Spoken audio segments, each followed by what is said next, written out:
to another episode of Cashing In on Creativity. I'm your host, Bruce Outridge, and this is the show where we interview successful artists, authors, musicians, anybody that's creative about their career and how they became successful. And this is the first one that we want to do on authors.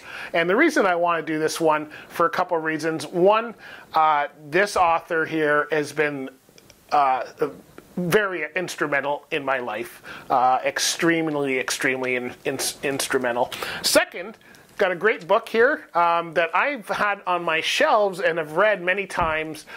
Don't always understand it because it's a book of poetry. And the third reason is it's also my grandfather. So my grandfather is A.J.Seymour from British Guyana, and of course I've grown up with him. He passed away in 1989, and I didn't realize at the time how instrumental he was in my career. At the time, you know, when you're a young person, I was driving a truck. I didn't even think about the arts. Sure, I drew when I was a kid, but nobody on my on my mom's side of the family, which is where my grandfather's from, was an artist. So I didn't know anything about that. I think I'd seen a couple paintings over time that somebody had done, but he is a writer. And a lot of people on that side of the family do write. And it's not till later in my life that I actually became a writer myself. And now somebody with 6 books, I've understood how hard a task that can be.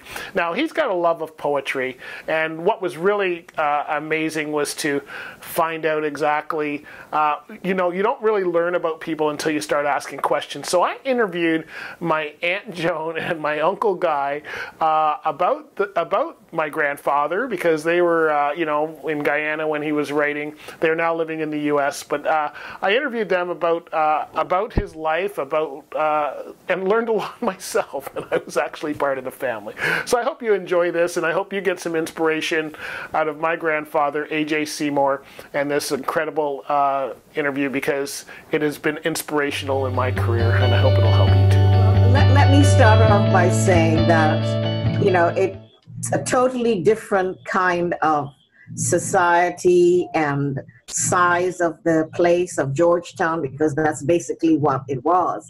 Yeah. It was very small. Everybody knew everybody mostly. And that meant that you went out, people knew who you were. If you did something wrong, it arrived back home before you even got home, because people would ring to say, "Oh, Mr. Seymour, I saw your daughter or your son doing such and such on the streets." So that's one of the big, for me, issues of growing up in a small society.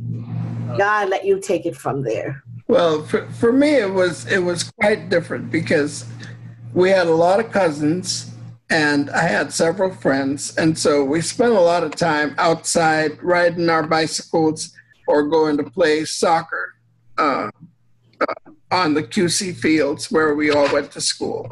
Right. And there was a lot of what we call liming around, you know, just hanging out on our bikes as a small group, riding here and there. I used to think of Georgetown as a very large city, but when I went back as an adult, really very small and highly walkable. We were on our bikes a lot. Yeah, and